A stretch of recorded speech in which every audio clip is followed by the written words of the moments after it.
Voilà, c'est enregistré. Donc bonsoir à tous. J'espère que vous allez bien en ces moments de Corona et aussi dans la préparation de votre déconfinement. Alors, aujourd'hui, dans la continuité de notre première séance, nous allons continuer à écouter, voir et discuter sur le travail que vous avez produit.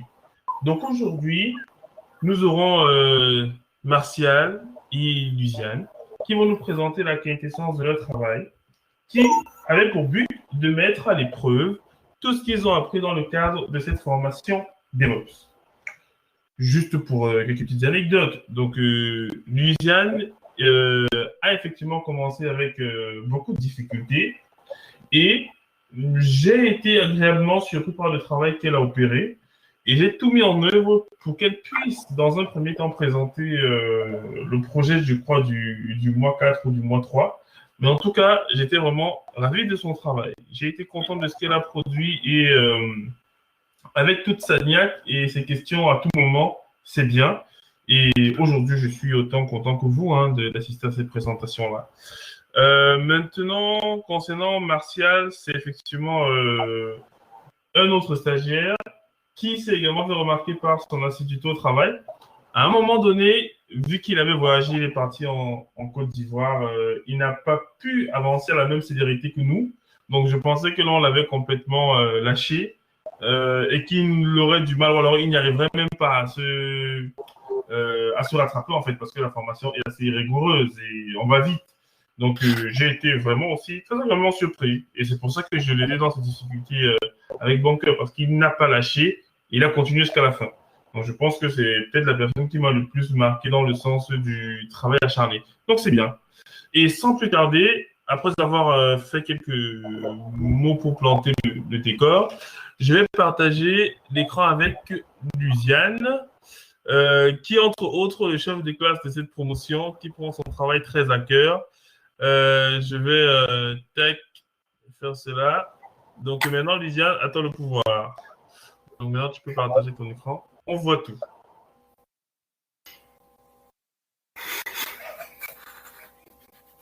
Luciane, est-ce que tu nous entends encore? J'espère qu'après mon discours, elle n'est pas en train de pleurer. Oui, désolé, j'ai oublié d'activer mon micro. Ok, ça marche, pas de souci. Du coup, yes, tu peux partager ton écran. Normalement, tu as un bouton qui est apparu. À côté de la caméra, ouais. Regarde là, il y a le micro à côté de la caméra. Tu as vu? Non. Ok, donc normalement, tu as l'interface devant toi, n'est-ce pas?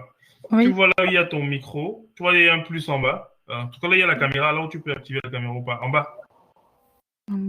Pas au niveau du chat, au niveau de ton écran visuel. Regarde là où il y a Easy Training, là, tu vois. J'ai pu partager. Voilà, du coup, tu as partagé l'écran. Ouais. D'accord. Ok. Bon, merci Diran de me passer la parole. Je m'en vais comme ça vous présenter un peu la quintessence de notre travail, Martial et moi. Bon, il était question pour nous de... Pardon. Là, ok. En fait, l'objectif de ce travail était de mettre en place une chaîne de pipeline d'intégration continue sur une application de notre choix parmi ces deux-ci. Bon, là, nous avons là une application de gestion d'agenda et à côté, nous avons une application de gestion des tâches.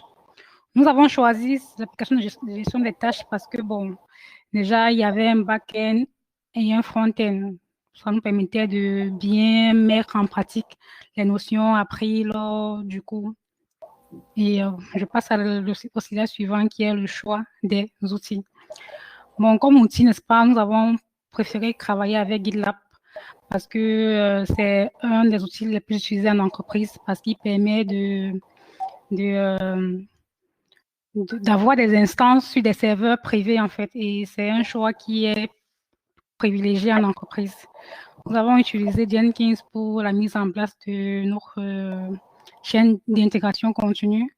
Et bon, comme provider, c'est AWS. Et nous avons choisi l'outil approvisionner nos machines qui est CloudFormation. Et bon, à côté, nous avons choisi Claire pour le scan, n'est-ce pas, de nos artefacts.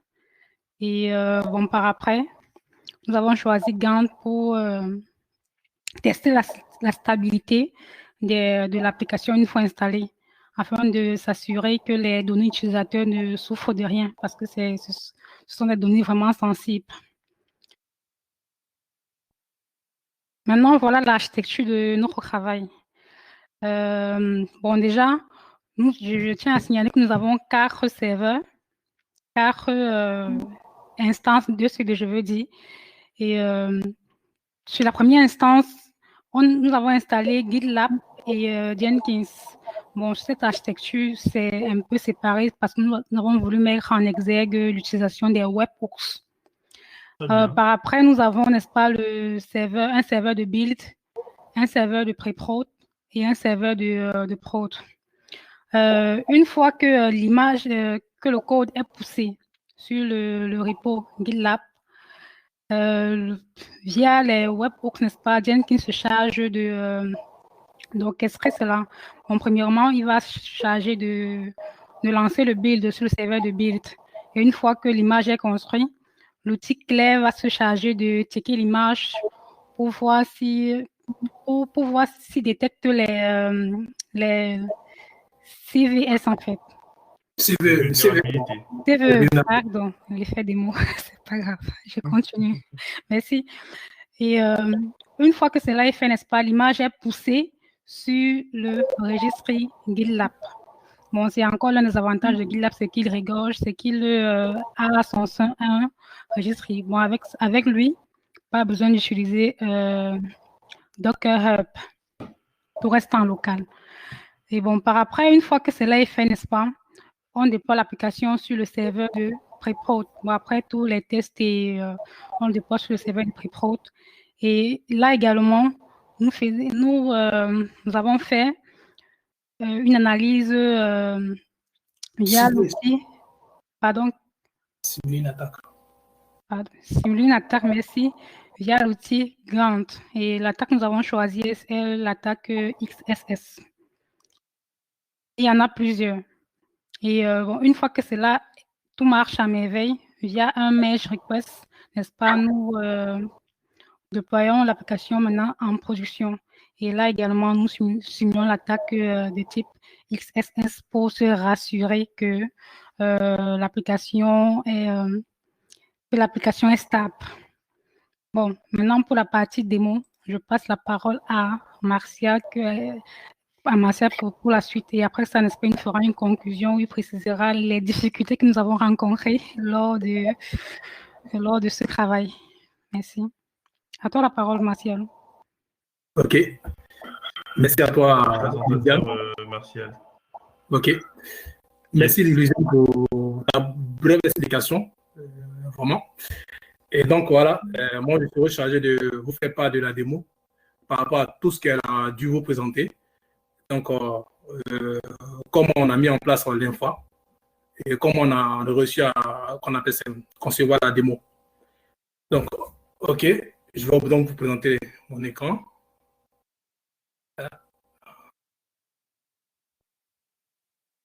Vous voyez mon écran? Alors, ça va sûrement arriver. Des fois, ça prend quelques secondes. Là, on voit ton curseur bouger, mais il faut que tu partages, je pense. Ah, ok, c'est bon, ça arrive. Bon, ça arrive.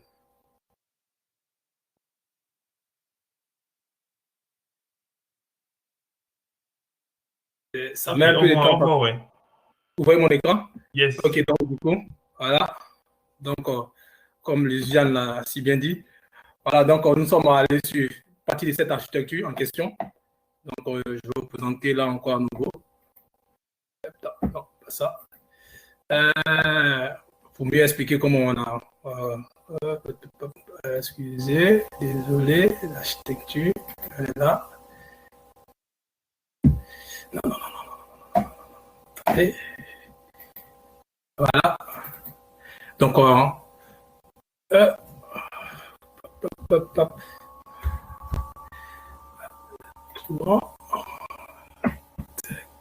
tac. Bon. Bon. Je vais faire comme ça. Donc voilà, donc je vais vous présenter un peu vous reprendre un peu l'architecture en question. Donc on a la première chose, il fallait donc faire une bonne analyse qu'on appelle ça, du projet, bien comprendre qu'on appelle ça, la problématique pour pouvoir mieux agencer nos idées afin de pouvoir déployer nos différentes instances. Donc c'était ça l'une des problématiques. Ensuite, une fois qu'on a bien compris la problématique qui était posée, il fallait maintenant bien comprendre son infra pour pouvoir mieux faire le debug par la suite. Donc, ce qui est fait ici, c'est que, comme elle a dit, nous avons 4 instances. On a le serveur GitLab Jenkins, qui est maintenant celui qu'on a installé sur Gwent pour faire les attaques. Et on a aussi le but, qui est pour stocker nos images, qui est là. Et on a la prod pour tester, ensuite de déployer sur la prod. Donc, si je viens là, ici sur Jenkins, donc vous pouvez voir ici. Donc voilà, sur GitLab, voici les projets que nous avons créés. Nous avons créé 4 projets, à savoir le CD code qui contient toute la partie chaîne d'intégration continue, la partie Ops. Nous avons le code API qui contient le code source de notre application. Nous avons le CI Squad qui contient juste la partie check pour les devs, c'est-à-dire que la partie synthétique. Vous voyez mon écran ou pas? Oui, très bien, très bien. Voilà. Donc, le CI Squad, c'est un repos qui fait juste le check pour la partie développeur, donc la partie synthétique du code. Et là, ici, nous avons le quatrième repos que nous utilisons, qui est Jenkins Shell Library, que nous utilisons en fait ce repos-là pour pouvoir checker toute la partie synthétique de tous nos différents projets. Donc, voilà ainsi présenter donc nos différents repos, les 4 repos que nous avons utilisés pour pouvoir réaliser ce projet-là.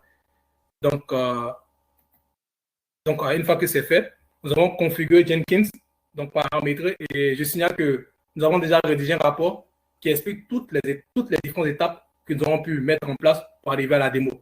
Donc, avec des captures d'écran, les explications des différents points et autres. Voilà, donc là, c'est juste qu'on va présenter la démo, mais derrière, vous avez tout le code, le fichier que nous avons rédigé, qui explique toute la démarche que nous avons suivie pour arriver à la démo. Donc, si on va dans la démo, voici nos 2 repos. Le CI Dev, qui est synchronisé avec ce repos-là. Notre repos sur GitLab, qui est CI CRUD, qui fait juste la partie synthétique. Et donc, si je reviens sur Jenkins, mon deuxième job, qui est CD CRUD, qui est synchronisé avec ce repos, CD CRUD, qui fait toute la partie Ops. Donc, une fois, et ce que nous avons fait, c'est que dans Jenkins, nous avons dit, si le CI Dev est succès, automatiquement, déclenche le job CD CRUD. Donc, le job CD CRUD, il est en écoute sur le job CI Dev. Et pour ce faire, donc, vous voyez là, si je clique sur CI Dev, il va démarrer. Là, il va tout en bas. Est-ce que j'ai cliqué? Je ne pense pas. Je clique à nouveau. Ah, attendez, je relance apparemment mon Jenkins, il est tombé dans les choux. Ah, il est effectivement tombé dans les choux. Voilà, je relance Jenkins. Voilà.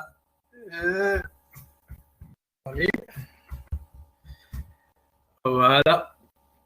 Après, je vais revenir un peu sur comment nous avons organisé nos différents playbooks pour pouvoir arriver à la démo. Donc là, je clique sur Dev. Voilà, il se déclenche tout en bas. On peut, voilà.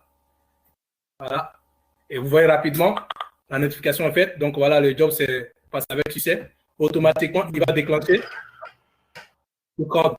Donc nous allons voir le code qui va se lancer. Voilà. Donc, si je clique dessus, bon, je vais vous épargner ça, mais je vais vous expliquer en même temps. Voilà. Au début, le fichier Jenkins File, qu'est-ce qu'il fait? Il va faire une analyse syntaxique de notre code. Donc, voilà, je vais dans la console. Ce qu'il est en train de faire. Hop là. Hop là, voilà. Donc là, il est en train d'analyser. D'abord, la première chose qu'il va faire, il va analyser, checker la syntaxe au niveau du README, donc du Maven. Ensuite, checker la syntaxe au niveau du XML. Une fois que c'est bon, il va passer à l'étape suivante. Voilà. Donc, il va en même temps profiter pour installer tous les paquets concernant Docker, concernant Git et autres, et Python, et tout ce qui est nécessaire pour la mise en place de l'application, en fait. Donc, il le fait normalement.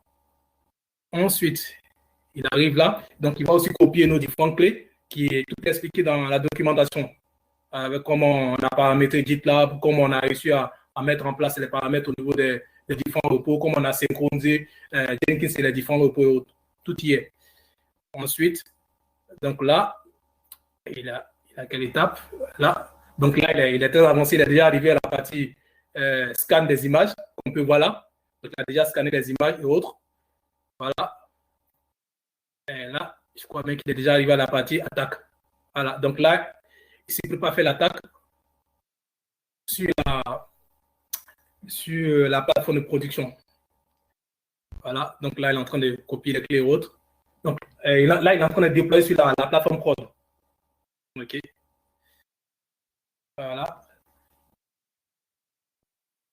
Donc, il installe les paquets nécessaires sur le serveur de prod. Ensuite, voilà. Voilà, il va lancer. Donc, il va qu'on appelle ça, cloner le repos. Voilà. Ensuite, il va déployer l'application sur la plateforme prod, ce qui est fait. Voilà. Et une fois qu'il a fini tout ça, maintenant, il lance l'attaque. On peut, voilà, l'attaque ICSS. ICSS sur la plateforme de production. Donc, au fait, c'est une attaque, voilà. Et l'attaque est terminée. Donc, voilà, tout s'est passé avec succès. Voilà un peu ce que je voulais donc vous dire et vous présenter. Mais comme je dis que j'allais revenir dessus. Donc, voilà, nos deux jobs se sont passés déroulés avec succès. Et si on revient sur tout en haut, on sort de la console. On revient là. Voilà. Voilà.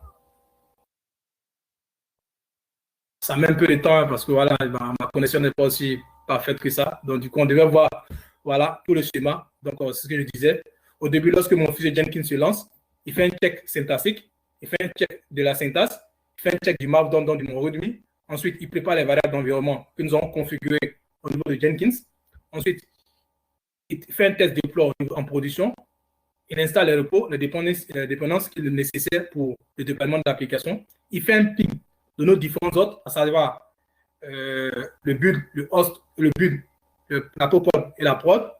Ensuite, il vérifie la syntaxe de nos playbooks et fait si ça correspond aux normes, au standard de Ansible. Ensuite, qu'est-ce qu'il fait? Une fois que c'est fait, il passe à l'étape build Docker image. Donc, il va builder nos images. Donc, pour builder nos images, on a notre playbook qu'on appelle install cloud. C'est elle qui build les images. Une fois qu'elle a buildé les images, qu'est-ce qui se passe? Notre deuxième playbook, qui est Claire YAML, elle va scanner les images. Donc, elle scanne les images. Une fois qu'elle a vérifié qu'il n'y a pas de CV vulnérable, qu'est-ce qu'elle fait? Elle va pousser sur notre repos, sur notre registry. Une fois qu'elle pousse notre registry, par la suite, elle supprime les images. Une fois que c'est fait, donc voilà le push qui est là. Donc, la task push. Ensuite, une fois que c'est fait, on passe à l'étape déploy une production. Là, directement, je suis passé à l'étape production. Je préfère vous épargner l'étape production parce que voilà, tout est déjà bon, donc on passe directement en production. Donc, qu'est-ce qu'on fait? Ici, en déploie production, on va aller récupérer le code source de l'application qu'on a déjà déployé sur la machine de production. Ensuite, on va aller récupérer nos images que nous avons poussées sur notre registry, qu'on va déployer à nouveau sur notre plateforme de production. Et une fois que c'est fait, on va s'assurer qu'effectivement, l'application est disponible. Une fois que c'est vérifié, on va lancer la table de titre ICSS. Et ensuite, on envoie nos postes pour nous dire qu'effectivement, notre job s'est bien déroulé. Donc, pour vérifier tout cela, voilà, l'adresse IP de ma prod, voilà. Donc, vous pouvez le voir ici. Voilà en question l'outil, Phonebooks, comme elle est. Donc, après avoir vérifié tout ça, voilà la présentation de l'outil. Donc, l'outil fonctionne bien. Ajouter, je clique sur ajouter. Voilà, voilà. Je mets un nom, le nouveau.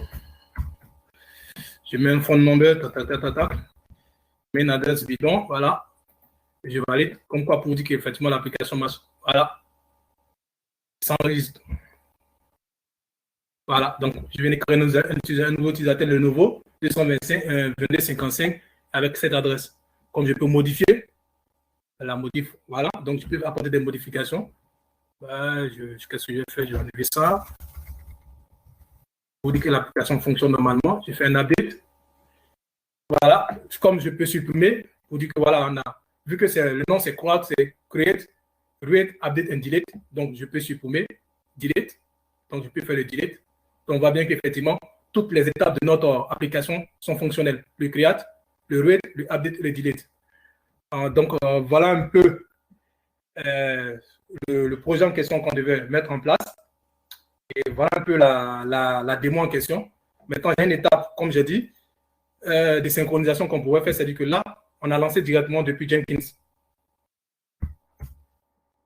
Là, on peut mettre en ligne, c'est-à-dire que depuis un push, comme vous pouvez le voir sur le schéma, c'est tout part depuis un push. C'est-à-dire que l'utilisateur, depuis un push là, il fait un push sur le GitLab, automatiquement, Jenkins, vu qu'il est en écoute, il détecte une notification, en même temps, il lance les jobs pour la réalisation de nos différents pipelines.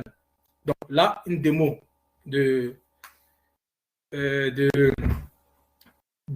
push qui va déclencher automatiquement qu'on appelle ça notre pipeline CI/CD. Donc si je vais dans CI, CRUD, je fais ça, je crée un fichier bidon,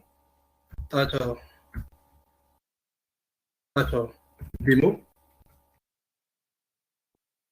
démo.txt. Voilà. Ensuite, je fais git add. Je valide. Ensuite, je fais git.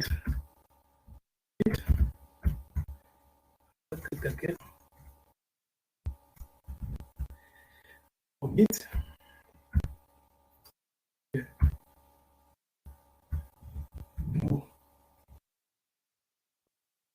Démo. File.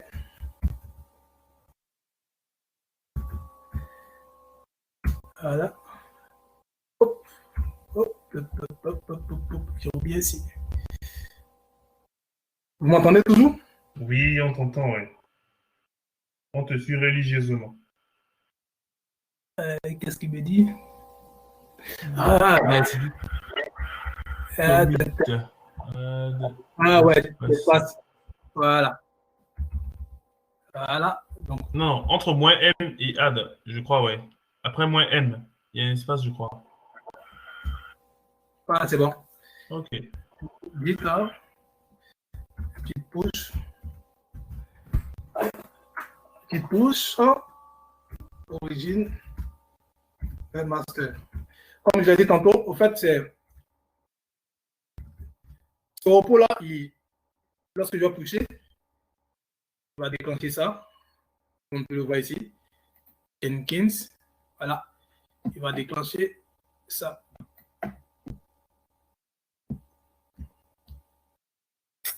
Voilà. Donc là, c'est le CI qui. Bon, ça a été plus rapide que moi. Donc, du coup, si vous voulez, c'est CI dev qui s'est exécuté, le push automatiquement. Et comme je l'ai dit tantôt, vu que le CI CD code, il écoute le CI dev, dès qu'il est succès, automatiquement, il se déclenche. Donc, vous voyez qu'effectivement, voilà. Donc, depuis un push aussi, effectivement, notre pipeline CI/CD est parfaitement synchronisé. Donc, voilà, il se déclenche. Donc, la difficulté que nous avons rencontrée, comme ma chère collègue l'a si bien dit, au fait, c'était quoi? La chose la plus importante, c'était de bien comprendre, de faire une bonne analyse de la problématique qui était posée, afin de pouvoir mieux organiser son code pour savoir ce qu'il faut faire. Et une fois que ça s'est bien assimilé, il fallait bien comprendre son infra qui est mis en place. Et ces deux choses assimilées nous permettra alors de pouvoir mieux débugger par la suite. Parce que si ces deux choses ne sont pas assimilées, après, quand tu vas commencer le voir des erreurs, ce sera difficile pour toi de pouvoir, qu'on appelle ça, comprendre les erreurs et débugger. Donc, c'est ce qui nous a au début fatigué un peu parce qu'on avait du mal on n'avait pas bien organisé nos codes. Donc, du coup, voilà, on n'arrivait pas à assimiler toutes les erreurs qui étaient faites. Mais après une bonne analyse, on a compris qu'effectivement, il fallait bien comprendre, faire une bonne analyse de la problématique pour mieux dissocier ces différents playbooks. Donc, ensuite, par la suite, maintenant, faire tout cela. Donc, dans ce projet-là, on a 3 playbooks importants qui sont le install CRUD, qui est le clear YAML et le check deploy. Donc, ce sont ces 3 playbooks que nous avons beaucoup sollicités. Donc, le premier install CRUD, qui permet donc de builder nos images. Le clear YAML qui permet donc de scanner, ensuite de pousser sur notre repository. Le install code qui nous permet de pouvoir déployer sur la plateforme. Et le check deploy qui nous permet de pouvoir vérifier qu'effectivement l'application est bien déployée et qu'elle est fonctionnelle. Donc voilà un peu comment nous avons organisé notre code pour arriver à cette démo-là. Ok. Donc voilà un peu. C'est bon? Ouais, c'est bon, Okay, parfait. Cette présentation. Ok, parfait. Merci, merci beaucoup pour cette très bonne présentation. Je me suis même laissé emporter, c'était bien. Donc, j'ai noté quelques questions que j'ai pour vous. Et ensuite, on reviendra effectivement sur les questions de Samy par la suite.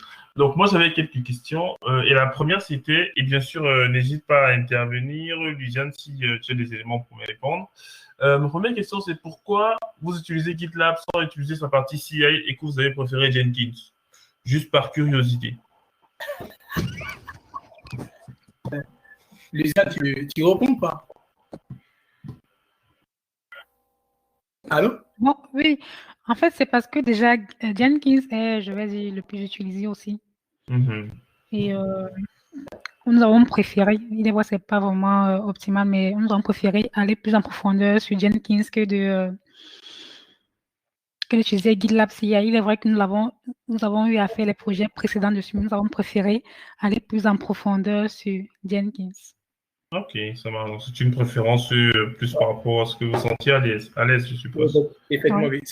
Ouais, effectivement, comme Lisanne l'a dit, c'était une préférence. On se sentait plus à l'aise sur Jenkins, manipuler GitLab et Jenkins, mais toute la partie orchestration avec Jenkins que toute la partie orchestration avec GitLab CI. Voilà pourquoi on a préféré faire GitLab et Jenkins. Ok, ça marche. Alors, ma deuxième question est la suivante, et je pense qu'elle rejoint un peu celle de Samy. Votre notification, c'est au lancement et à l'arrêt, c'est ça? Et à la fin, je veux dire.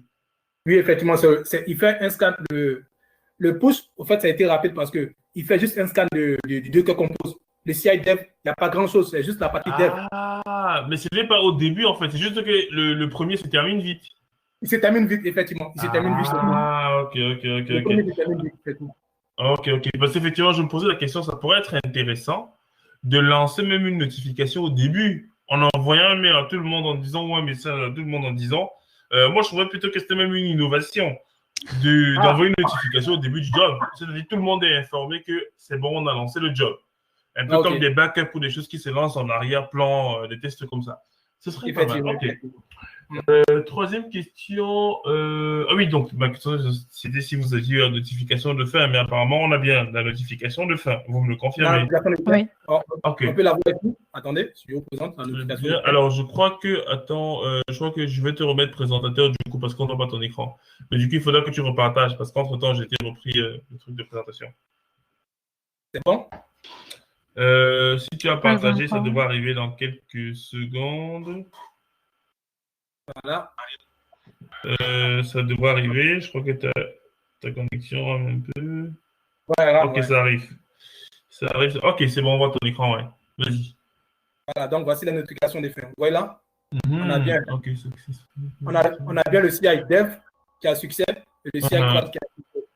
Ok. Du coup, ça soulève du coup une question de ma part, c'est pourquoi est-ce que l'un c'est congratulation, l'autre c'est successful?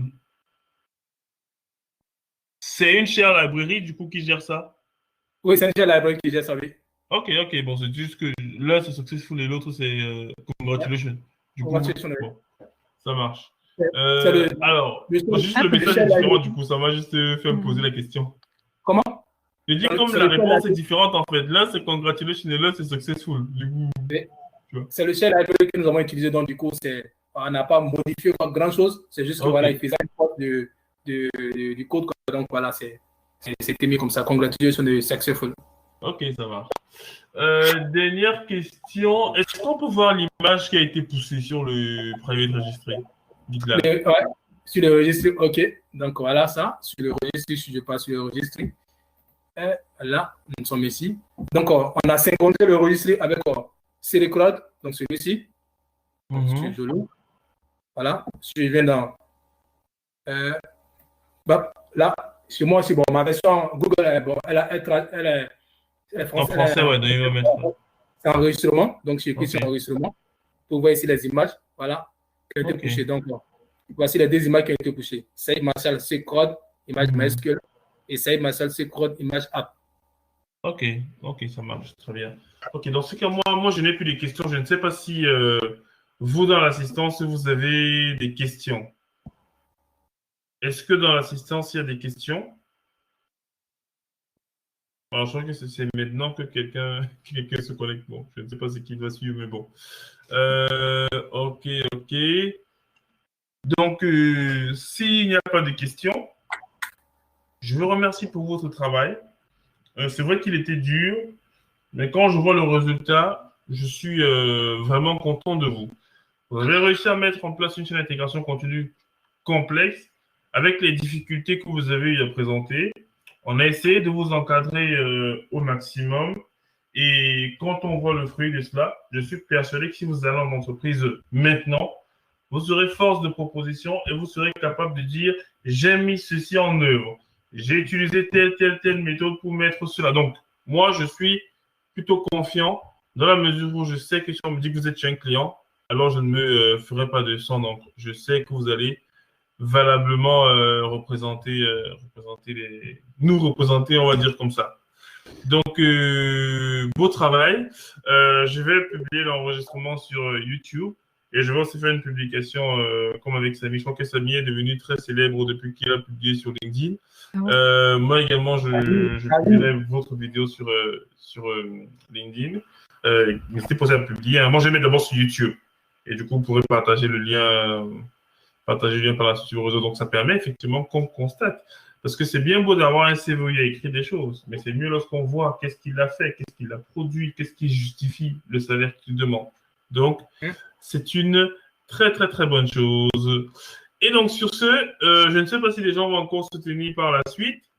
Mais bon, actuellement, je n'ai pas eu de retour par rapport aux autres qui ont fait la formation. Donc, c'est là que vous comprenez que vous êtes parmi les rares qui ont pu soutenir. Ah, ok, je viendrai sûrement dans un mois. Ok, Chirac, pas de souci. Donc, nous t'attendons. Donc, voilà, n'hésite pas si tu as des difficultés, des incompréhensions. Ok, ça marche. Je vais faire du Java. Ok, pas de souci.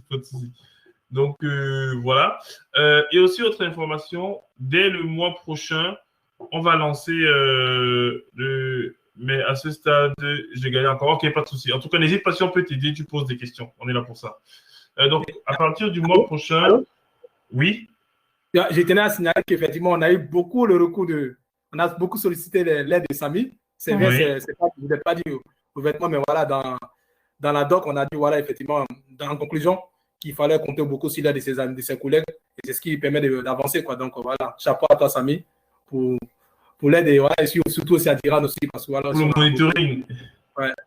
Très bien. Effectivement, nous sommes aussi là pour ça. Hein. Donc, quand on donne un projet, actuellement, les projets ne se réalisent plus tout seuls. On travaille en collaboration et on essaie de produire quelque chose.